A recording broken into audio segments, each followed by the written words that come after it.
You are listening to Leaders and Legends, a podcast produced by Veteran Strategies and featuring conversations with fascinating and impactful men and women who have shaped our world, our communities, and our history.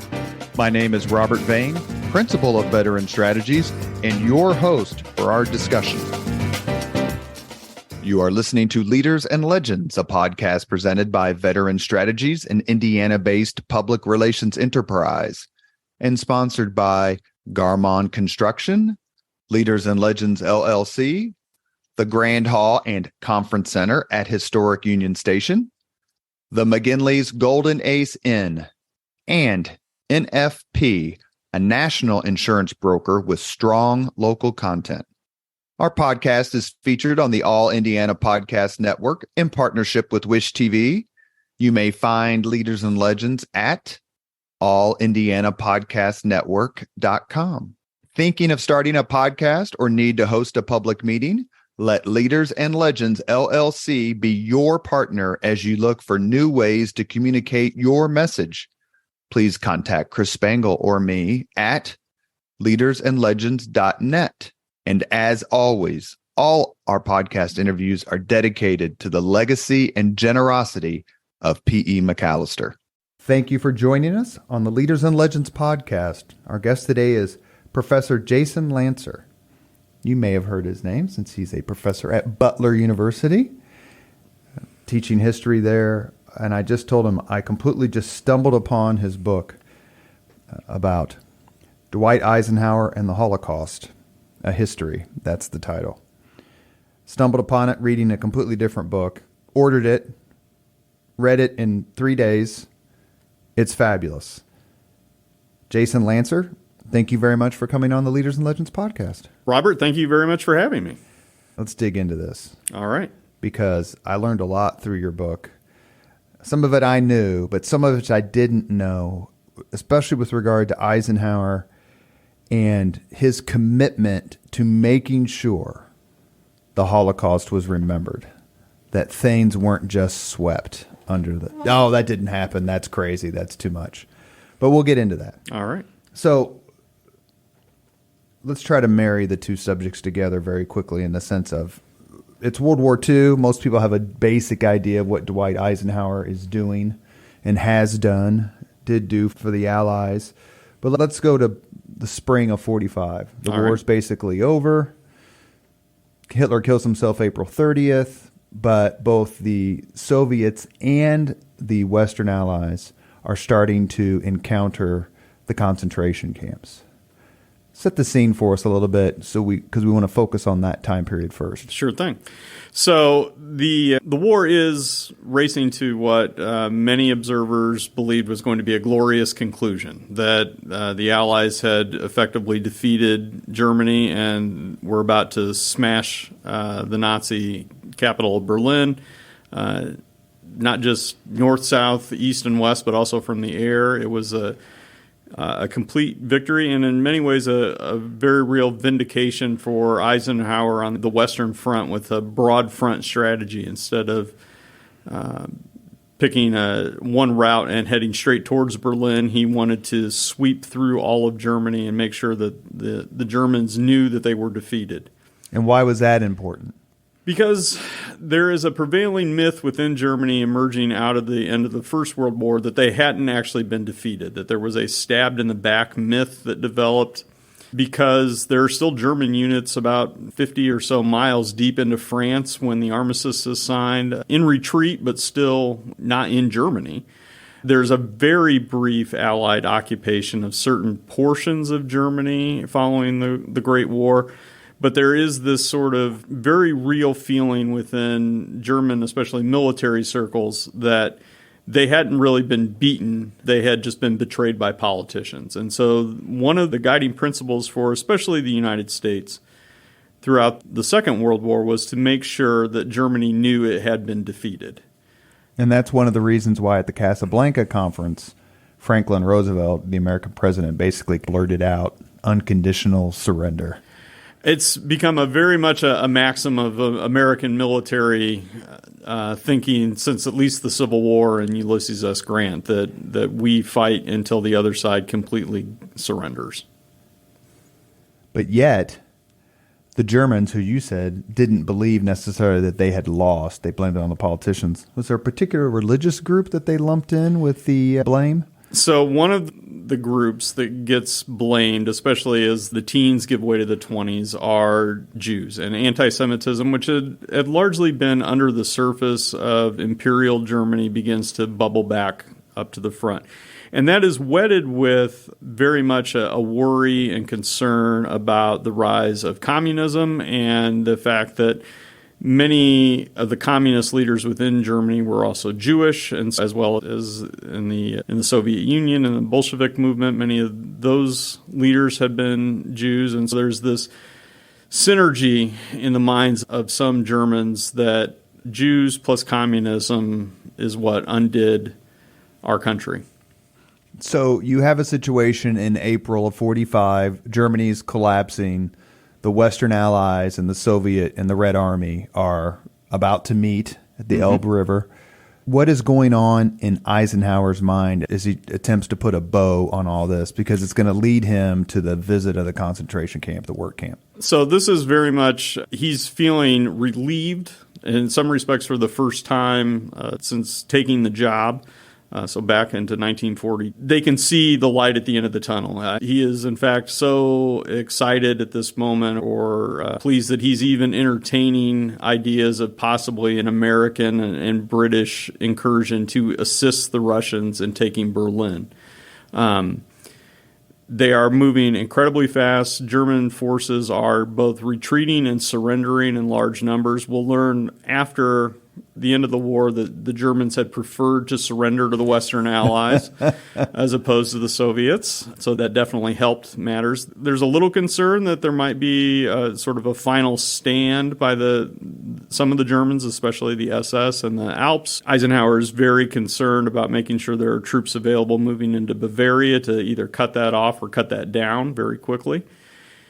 And there's this sense that the end is indeed in sight. And the morning that Eisenhower ends up visiting Ohrdruf, he and Generals Patton and Bradley are actually visiting the Merkers salt mine. And the mine is a defunct salt mine, but it is a mine that the Allies had discovered the Germans were using to hoard looted goods. If you've seen the movie The Monuments Men, this is right. highlighted in that as well. And so they'd visited that. They were in good spirits. There's a little gallows humor as they're taking this very rickety elevator down about what would happen if the elevator broke. And they make some jokes about that. Patton makes a joke about, wouldn't it be nice if some of those gold bars ended up just in the Third Army's coffers? And everybody's in a good mood. And then it's going to change when one of Patton's aides suggests that maybe they go visit this camp, Ohrdruf, that the previous week some of the Third Army had discovered. You are listening to the Leaders and Legends podcast. We are discussing with Professor Jason Lantzer his book, Dwight Eisenhower and the Holocaust, A History. So let's switch gears. Obviously, I'm not going to say explain the Holocaust.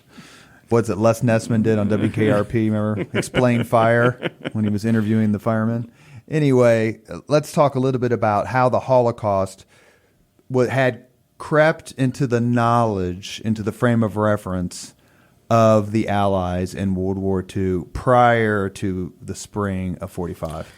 So it's a very interesting creep of knowledge, as I think maybe is the best way to describe it. On the one hand, there are certain people, Franklin Roosevelt among them, Winston Churchill, who know what is going on. In fact, we know what is going on. And by we, in the general American public, we know that since 1933, the Nazis have been targeting certain groups. I say we know that because it's published in our newspapers. Not always on the front page, not always the lead above the fold, but we have knowledge of what's going on. There are refugees from Germany who are telling us that they are being targeted. And a lot of those refugees are Jewish. So we have a general sense, but by the time the war is happening, we also have some specific details that are emerging. As the Nazis swept over Europe, Several of the countries that they conquer, their governments get out. They form governments in exile, usually based in London. And they still have connections back to, say, the Netherlands or to Poland. And information is getting out. It's being assembled. There are also especially some Jewish groups that are very interested in trying to figure out what is happening, especially once the war kicks in. And there are various reports that make their way into the halls of power. Now, when it comes to the Army, to, say, Eisenhower, there's two other things going on. The first is that the people in power, say Roosevelt in particular, have determined that while there might be something going on, that there's definitely persecution, that we know about these camps, that is not a top priority in terms of fighting the war. The sort of line that emerges out of Washington, D.C. is that the best way to end the camps is to win the war. Right. And so you win the war, and there's a good deal of truth in that. If you knock the Nazis out of power, they aren't able to do these things anymore. It's also a wonderful blanket statement that allows you to not have to do very much of anything. Not that in, say, 1942, when the United States finally becomes engaged in the war, there's much we could have done. But each year, the evidence is mounting. Each year, the knowledge is growing. But for Eisenhower, it is that focus is his order, and his order is to win the war and how to best do that. And there were refugee. There were laws that determined how many folks could come in, immigration laws, and then obviously there was some anti-Semitism here in the United States. So Absolutely. You had lots of deterrence within the United States and its laws that doesn't excuse our inaction, but it explains the legal remedies available at the time. Absolutely. There's no provision for a political religious refugee class within American immigration law as it exists. We are under a quota system that dates back to the mid-1920s from a particular country. And there are a certain number of Germans that are allowed to immigrate. There are also restrictions put in place because of the Great Depression. And remember, we're going through that throughout the 1930s. And one of the things that happens within immigration law at the time is that if you were attempting to leave a country, you had to prove that you would not be a drain on the country in which you were going. A pauper was one of the terms that was often used.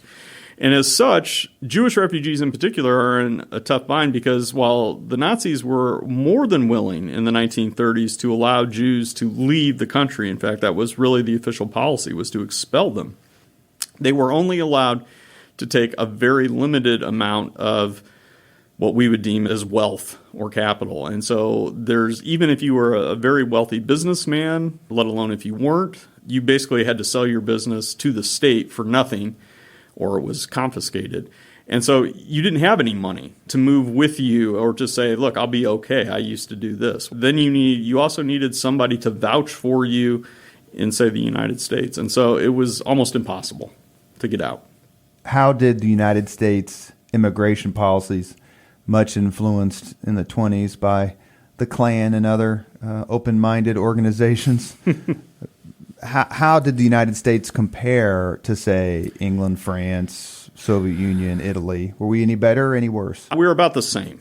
England and France both have very strict limitations. No one in the Great Depression. And as much as the laws are from the 20s, the attitude is from the 30s and is going through the Great Depression. Most European countries do not open their borders up to refugees. They are also struggling through as well. Now, you'll have some limited success amongst Jews of getting into places like, say, the Netherlands, to a degree France as well, especially towards the end. But the problem with that is they are buying themselves a year or two because eventually the Nazis are going to sweep into those countries as well.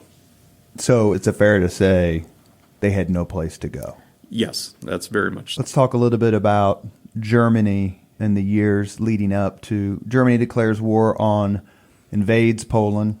I think it's September 1st, 1939, and in concert with the Soviet Union. And it's a subject for 50 podcasts. But as you get closer to the war, Nazi Germany ratchets up its oppression its killing, its dispossession of German Jews. If you could just give us 2 minutes about, look, this is what we're facing here as the concentration camp system starts to get, is it Dachau's the first one? Yeah. Starts to really get rolling. The system begins as a re-education, rehabilitation, at least that's what is officially proclaimed, that this is something that you could be sent to and then eventually you would get out of. Very quickly it becomes evident that a lot of these people who get sent to the camps aren't going to be coming home. An instrument at first for the Nazis to round up supposed troublemakers, to enforce laws that they push through to better, in their opinion, German society. And once the war starts, the camp system is going to expand. Suddenly you've got to include prisoners of war. You've got another problem that develops for the Nazis, which is you're going to have to do something, right? You have, and Hitler has labeled this since the 1920s, that the Jews are this massive problem that need to be dealt with. At first, maybe it was expelling them if they could be expelled. But where were they going? They were going to places like Poland and France, places that the Nazis are now taking over. And so by late 1940, early 1941, there's already discussion of what are we going to do? How do we solve this quote-unquote Jewish problem? And the end result is going to be the Wannsee Conference. Wannsee is this wonderful little lake town outside. It's in between Potsdam and Berlin. And the Nazis are going to convene a conference to come up with what we know as the final solution and really kick into what will become labeled as the Holocaust, which is that they are going to exterminate Europe's Jewish population. Did Hitler or one of his henchmen, didn't they coin the term world Jewry? They made that sort of a rhetorical boogeyman? Yes, absolutely. The Jews were, in the Nazi parlance, the Jews become the source of all problems. And one of the reasons that the Holocaust becomes justified in the minds of many of the Nazis is you have to eliminate all Jews, because if you allow the next generation to live, say children, these children are going to remember what we did to their parents and come after us. And the best thing to do is to kill them all. How did the concentration camp, the Auschwitz, the Buchenwald, Dachau, Treblinka, how did that system come into place? The camps evolved from these sort of prison camps very quickly into labor camps. And one of the proliferating factors that goes into the camp system as a whole is that the Nazis have all these people that they are, in fact, taking out of the workforce at the same time that they are launching a war.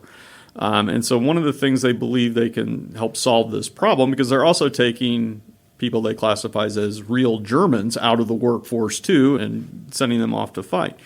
The labor camps become just that, or these concentration camps become just that. They become labor camps, places where the camps can be placed near towns, cities where there's industry or the capability for industry. Sachsenhausen, for example, near Berlin, which is the closest camp to Berlin, is built in large part because the belief is they'll be able to make bricks. It turns out the bricks are absolutely horrible and they really never get used for much of anything. But the belief when that's opened in the mid-1930s is, this will become a brick factory for the state. And in some respects, an inexhaustible supply of labor. You can continue to feed more prisoners into the camp. It also becomes this it solves some problems for the Germans. You're sending these people to the camps. You really aren't going to ever release them, but you can work them to death. And so it becomes a form of capital punishment in a way. You're being sentenced to work until you die. And we're going to speed that up by having some pretty shoot-on-sight kind of orders if you get out of line. We're also not going to feed you very much, so eventually you'll starve to death, but that's okay too. The next evolution of that is what we would call the death camps. These are the Auschwitz generation of camps. And these come out of the Wannsee Conference. They are extermination centers. Now, Auschwitz is a vast camp, and it has, it becomes best known as this extermination center, a place where Jews arrive in the morning and are dead by the evening. They're selected off the train. Yes. So when's the Wannsee Conference? Wannsee Conference is in the latter part of 1941. So would it be accurate to say that the Holocaust and the mass killing isn't something that got ginned up as soon as Hitler became chancellor in 1933. The hate was there, the motivation was there, but the Wannsee Conference, would you say that's the true watershed? So, to a degree, yes. I think the Wannsee Conference is where they make a move. Now, up until the conference, Jews are being killed, they're being rounded up. You've got what is happening, especially once the Soviet Union is invaded and Germany does that in the summer of 1941. Not only are you bringing in more and more prisoners, including more and more Jews, and encountering them, but you are seeing executions being done, going into villages, rounding up the Jews and shooting them. And one of the problems that the Nazis begin to realize or uncover for themselves is it's an incredibly inefficient system. Now, what scholars will point out is that most Jews are actually killed in the most of the Jews who die in the Holocaust don't die in gas chambers. They die in these sort of mass execution events, clubbed to death. It's one of the authors I think I cite in the book notes. It's the very antithesis of what we think of as this industrialized killing machine. But the whole point behind doing the gas chambers and the crematorium are that you can kill more faster. And it's, in the end, cheaper than, Zyklon B doesn't cost nearly as much as all the bullets that it would cost to kill as many people as you can kill in as short a period of time. So, how much of the construction of the camps and the mechanisms, how much of that, if any, was designed to help hide what they were doing? So that's a very good question. Camps themselves are built as a high watermark of the Nazi imperial moment. Which would be late 41. Through 1942. Really right. Until Stalingrad, late 42, 43 is when the tide starts to turn on the Eastern Front. D-Day will happen in June of 44. So the Nazis are trying to deal with this problem of having many more people under their control than they had just even a few years before. And so they're working their way through this problem as they see it, right? And the camps become this wonderful way to make Nazi ideology happen. The whole point of, say, moving Jews out of Germany, and while there are a lot of concentration camps within Germany, the death camps all are in Poland. The whole reason to remove them from Germany is to make Germany free of Jews. Right. And that's one of the issues that helps precipitate the Wannsee Conference, actually, is that a portion of Poland had been taken from Germany. Poland is recreated after World War I.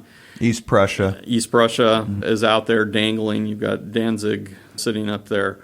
And this is now returned to Germany after September of 1939.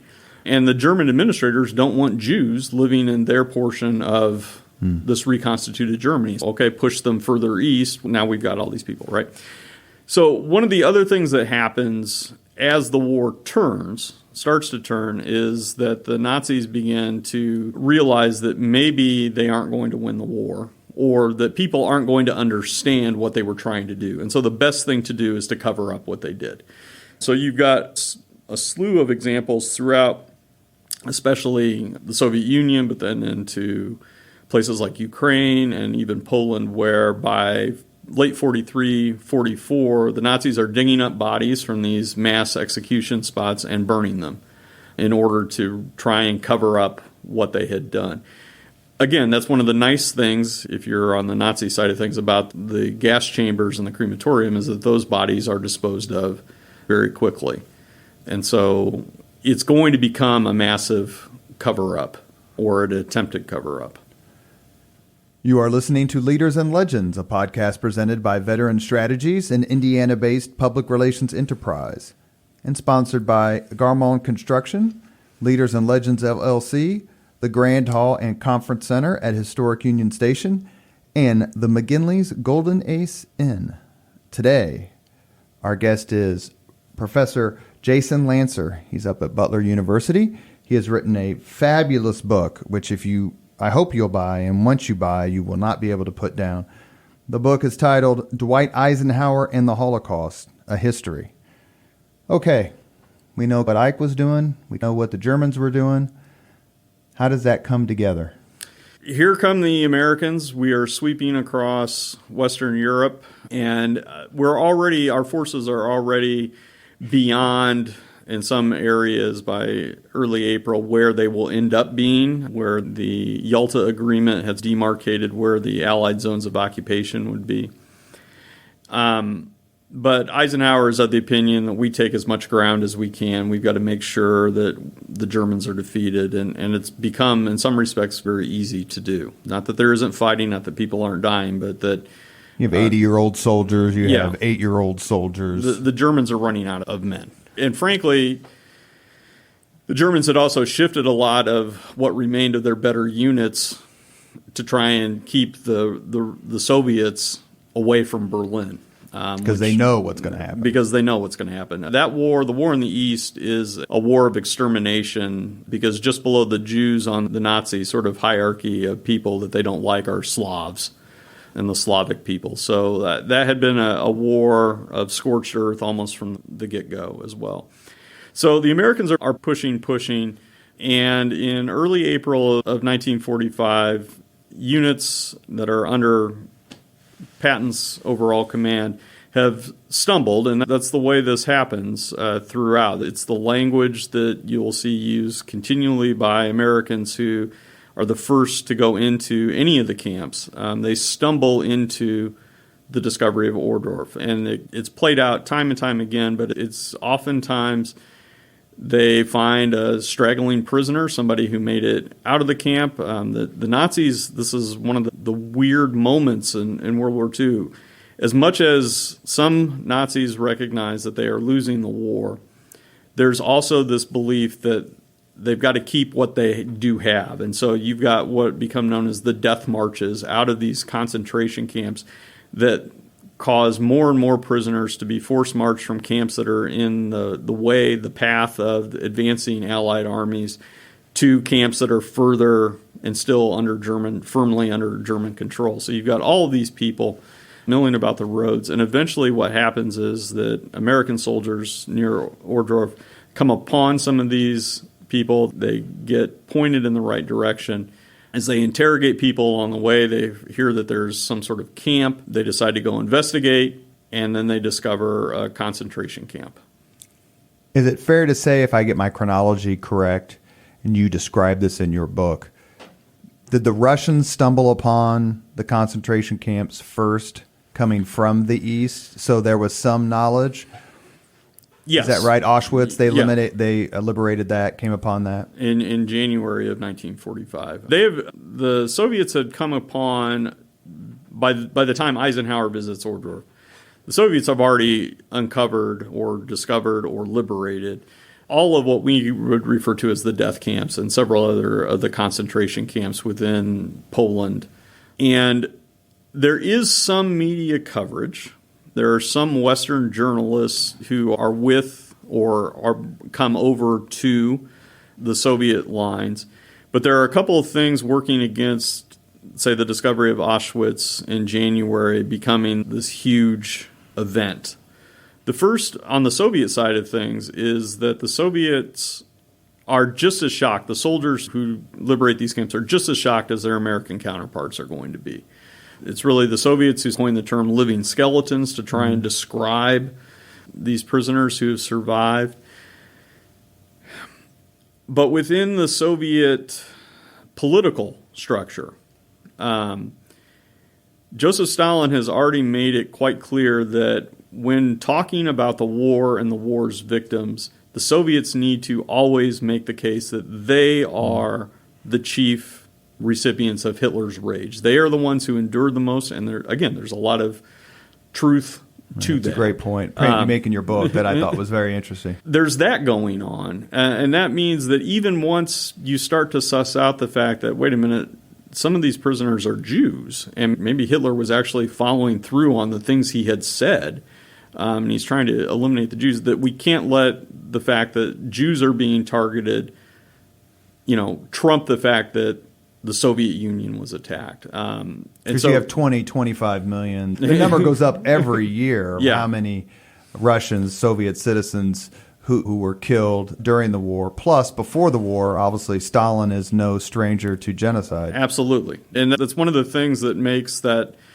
Nazi-Soviet pact that occurs in 1939 that allows the war to really begin so interesting, is that you're really dealing with two totalitarian dictators who've decided for a minute that they aren't going to attack each other, they're going to attack other people.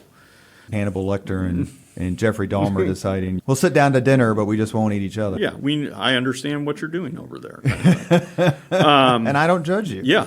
I mean, I might do it a little differently, but that's fine. So the Soviets, one of the things that will continue through at least until Stalin's death in 1953 is that if you want to talk about Jews dying, that's fine, but are they Soviet Jews? And if they're Soviet Jews, then we don't really need to refer to them as Jews. They were targeted and they died as Soviets, Soviet citizens. So you've got on the one hand, the Soviets aren't going to play up that angle of what we'll come to call the Holocaust. On the other hand, when you've got Western reporters that send back their stories to their editors, you've got a lot of disbelief that what is being reported is in fact true. And part of that has to do with, and this feeds into why there isn't a more concerted effort before 1945 on the American side of things.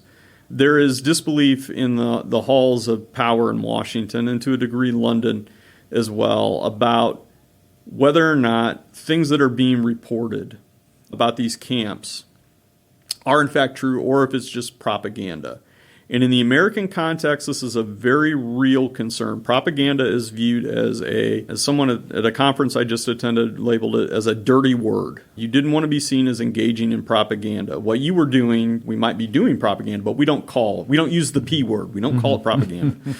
And this dates back to the First World War, when Great Britain had utilized a good deal of propaganda about what they labeled as the rape of Belgium, about things that the Germans were doing to Belgians to incite anti-German sentiment in the United States to try and convince the U.S. to join the war effort.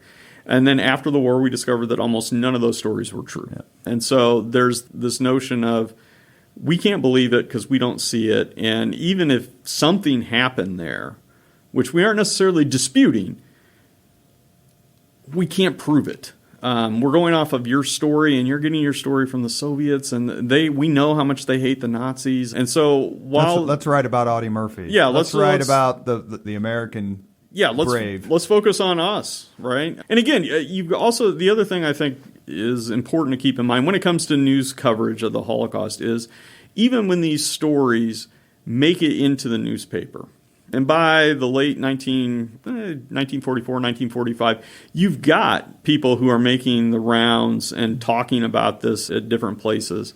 I think I even found a reference to one of these speakers that makes it in one of the Indianapolis newspapers.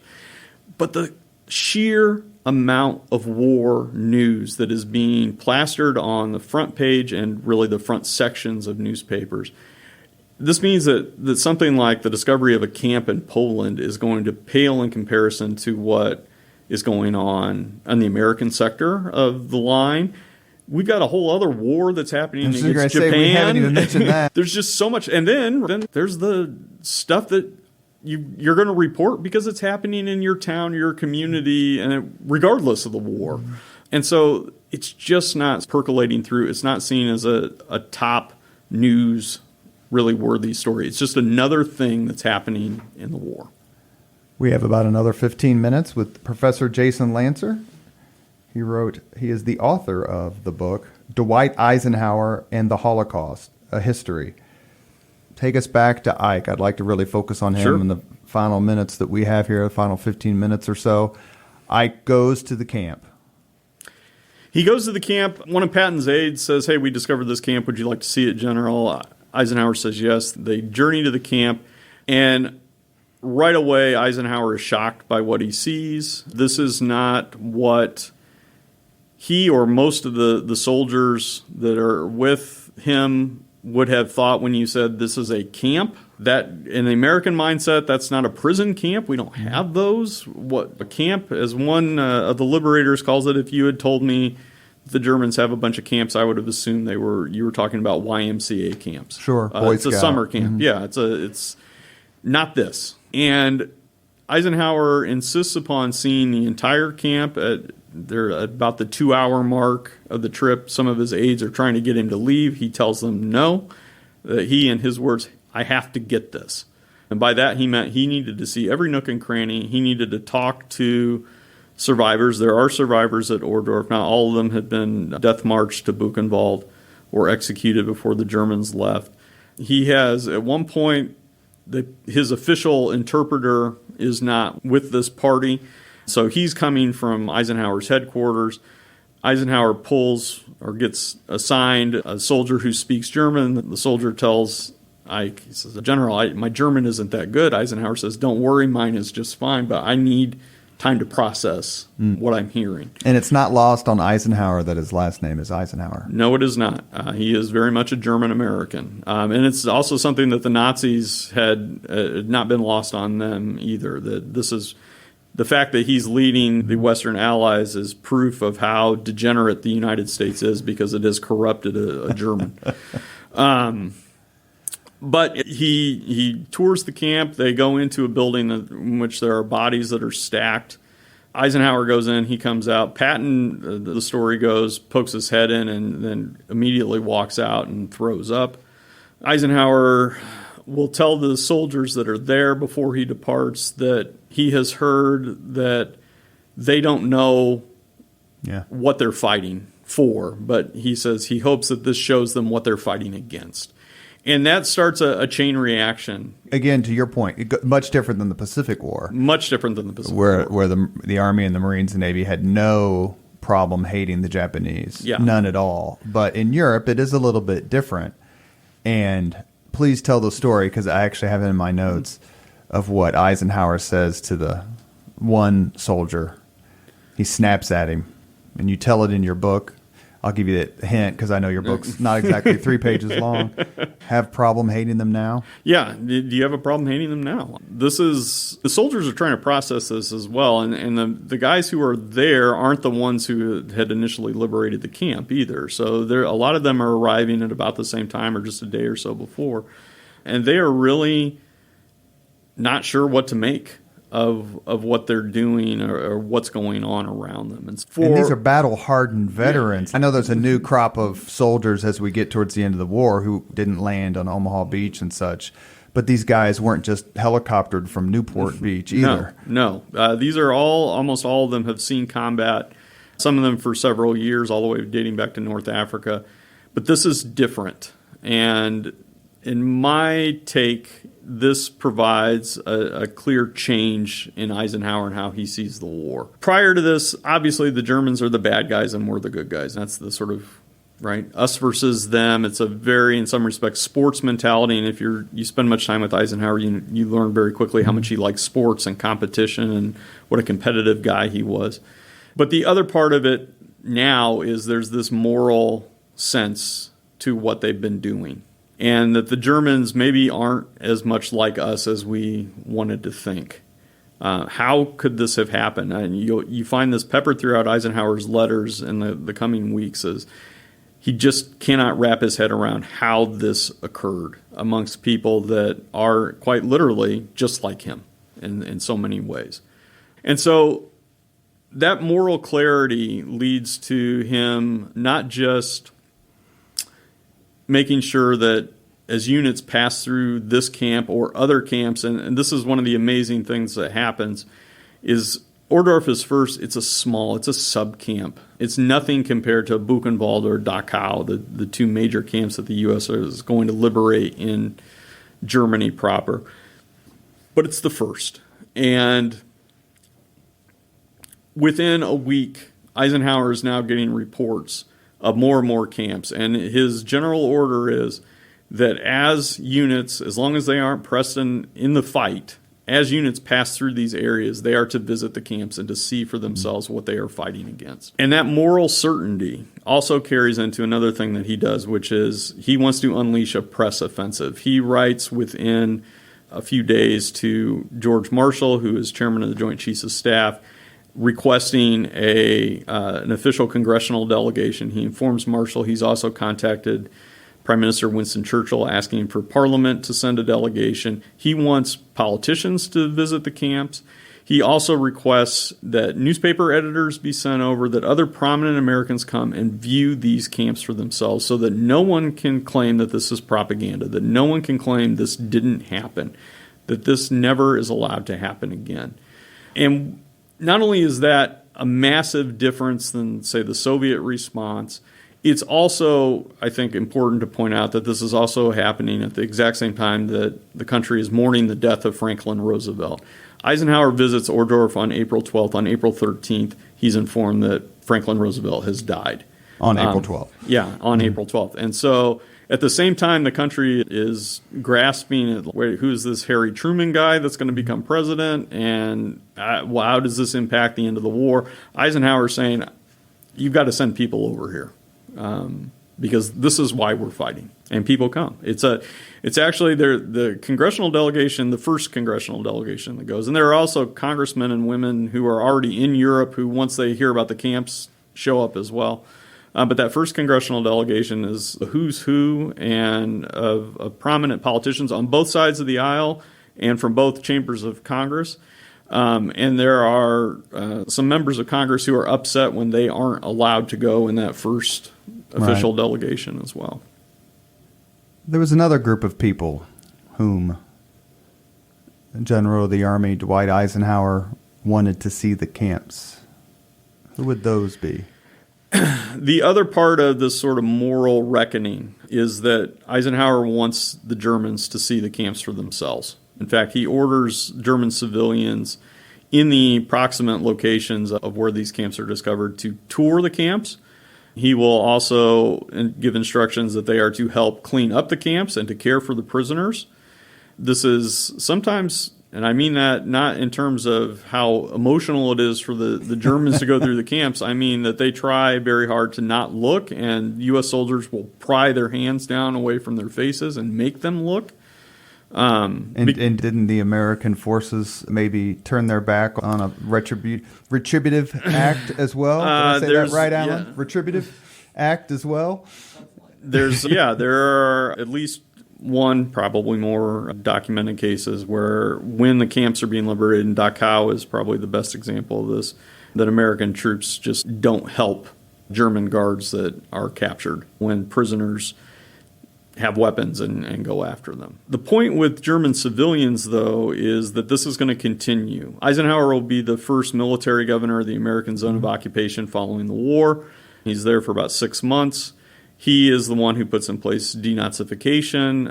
Really, any success we have in denazification is owed to Ike. He puts all that stuff into place.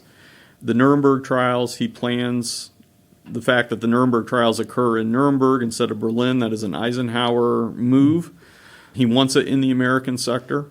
He wants it so that we control it. He's been to the Potsdam Conference by this time, and that was in the Soviet zone of occupation, and he did not care for how the Soviets ran things. That's July of 45. Mm-hmm. And Nuremberg's going to kick off in November, and Eisenhower will leave Europe in November. He says to go home to go fishing, but that doesn't last very long. But he puts everything in place at Nuremberg. But this will include that this continues after that sort of immediate period. That Eisenhower is going to authorize U.S. Army Signal Corps to go in and make films of these camps. They'll put them together, package it into a movie, and German civilians in places where there aren't camps close by will basically be forced to go watch this film. Now, how much they take in, hard to say, but that's part of this process as well. And it also leads to this very poignant moment in the case of Ohrdruf. One of the people that has to go visit the camp is the mayor of the town, this community where this camp was located. He, his wife, and their daughter will commit suicide after visiting the camp, and he leaves a note in which he says, "We didn't know, but we knew." And that, for Eisenhower, really sums up what the Germans' experience was. They knew what was going on in the camps. They chose not to do anything with that knowledge. They opted not to know officially what was happening in their name, sometimes literally right down the street. What's the legal term for that? Willful blindness? Yeah. But I'm not here to be counsel for the German people, but what could they have done? Looking back, given the nature of the Nazi police state, what could this mayor have done, or other mayors or political officials or generals, that wouldn't have caused them to be thrown in the camps? It's a very good question, and it's a lot easier to answer it when you've got the American flag behind you, as opposed to being in a Germany that's becoming Nazified. However, a lot of these towns and communities actually work to get these camps located near them. They see them as economic engines. They saw them being marched from place to place. They see these prisoners being marched. These prisoners are often working in factories that are in the towns beside the camp, so they see them all the time. If the camp is close to a major city and that city is bombed, the prisoners are the ones who are on cleanup duties. They're on, if a bomb hasn't exploded, it's been done, they're the ones who are sent down to try and make sure that it doesn't explode, or if it does explode, it's prisoners who die, not Germans.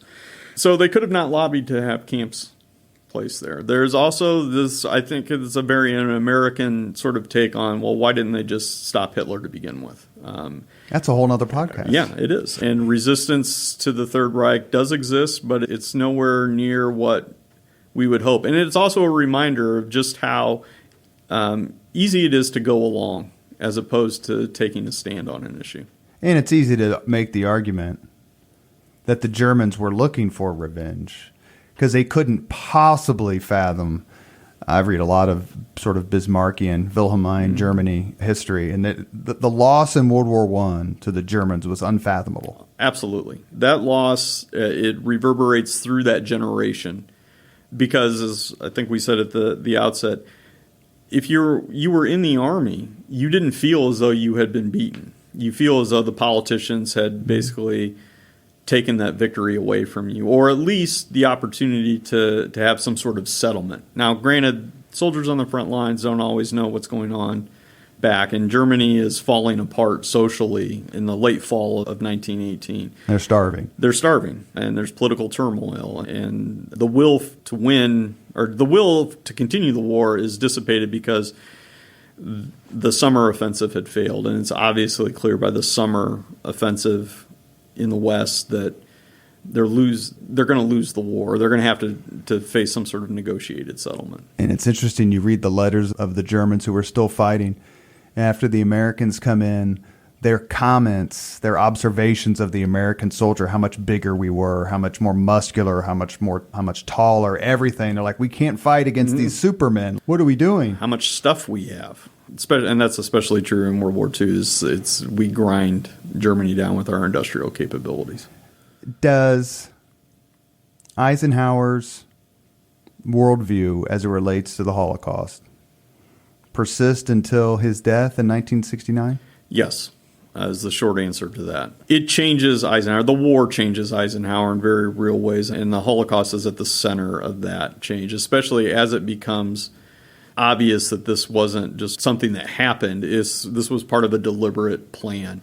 Eisenhower is going to be probably among the first to proclaim the idea that this can never be allowed to happen again, the sort of never again slogan that gets attached to the Holocaust. And part of that is not just the Holocaust, but the war. This is a guy who has unleashed, up to at least the late summer of 1945, unfathomable destruction on a country.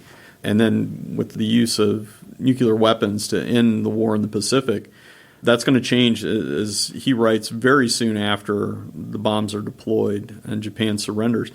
The moment the bomb is deployed, that changes war. And so he's seen the destruction that just conventional weapons can do to cities. German cities are flattened. And so all of this has to never happen again. We can never have a war like this again. We can never allow an ideology like the Nazis to drive us to the war, because look at what these what they've done to their own people and to the people they've conquered. And it shapes his view. He's always an American. He's always a patriot. But it comes to shape his view as well of the Soviet system. That he will, by the time he's president, view the Soviet Union as just a totalitarian state, not unlike the Nazis. Last question before I ask you the 5 questions that we ask all of our guests. How much different, how much worse would our knowledge and documentation of the Holocaust be without General Eisenhower's effort? I don't know that we would have documented it anywhere near the way that we document it. Eisenhower really kicks off. Would there have been trials? Yes. Eisenhower's a very early proponent of war crimes trials. In fact, at one point, he's ordered to stop talking about it. Schaeff is not supposed to talk about it. That's going to be something that the government in Washington will decide. He is adamant that these documents get collected, that we produce as much evidence. In fact, when the Americans are putting together our case for Nuremberg, eventually the various councils just tell Eisenhower to stop sending them stuff. They have too much evidence. They can't process it all. They don't think they need it all. He's done such a good job. And part of that is because the Germans also kept excellent records and didn't destroy nearly as many as maybe you would think they should have. So he kicks off this notion. You could very easily see this being a footnote instead of a central part of how we understand the war, because if you look at any Soviet-era history of the Great Patriotic War, as they call it, this is almost relegated to a footnote. We've reached the point in the Leaders and Legends podcast where we ask the same 5 questions of all of our guests. Dr. Lantzer, are you ready? I'm ready. What was your first job? My first job was working to help pick up construction materials. My uncle had a independent sort of construction business, and my dad would work for him part-time, usually on weekends, and I got to tag along sometimes to pick up scraps. What was your first concert? My first concert was probably, let's see, who was it? It was Damn Yankees and Jackal at the Joyce ACC. That's a first, Alan, I think, on that double bill. Number 3, if you could suggest, these questions get progressively more difficult. Sure thing. Not more embarrassing, just more difficult. If you could suggest any book for someone to read, which book would you recommend? Well, you're talking to a historian who's I written know, that's books. why I said they get obviously, tougher. Dwight Eisenhower and the Holocaust is where you should start. I think one of the books that influenced me the most as a historian was, actually, I'll just say this, just pick up anything by Gordon Wood. Oh, the Revolutionary great era. American revolutionary historian, yeah. If you could witness any event in history, Professor Lantzer, which one would you choose? It's probably a toss-up between the signing of the Declaration of Independence or Washington surrendering his commission to Congress at the end of the American Revolution. If he does this, he will be the greatest man in the world. Last question. If you could have dinner with anyone living today, 2 hours off the record, just to chat, whom would you choose? That is a tough one. They've got to be living today. This is a Homer answer, but it would probably be Mitch Daniels, our former governor. You have been listening to Leaders and Legends, a podcast presented by Veteran Strategies, an Indiana-based public relations enterprise, and sponsored by Garmong Construction, Leaders and Legends LLC, the Grand Hall and Conference Center at Historic Union Station, and the McGinley's Golden Ace Inn. As always, all our podcast interviews are dedicated to the legacy and generosity of P.E. McAllister, a veteran of World War II. Our guest today has been Professor Jason Lantzer, Butler University. We discussed his book, Dwight Eisenhower and the Holocaust, A History. Dr. Lantzer, it was a joy to read your book. I learned so much, learned even more in our discussion today. Thank you so much. Thank you. Thank you very much for listening to Leaders and Legends, brought to you by Veteran Strategies Incorporated. If you want to contact us about this program or our menu of public relations services, please send us an email at robert@veteranstrategies.com. That's robert@veteranstrategies.com. veteranstrategies.com.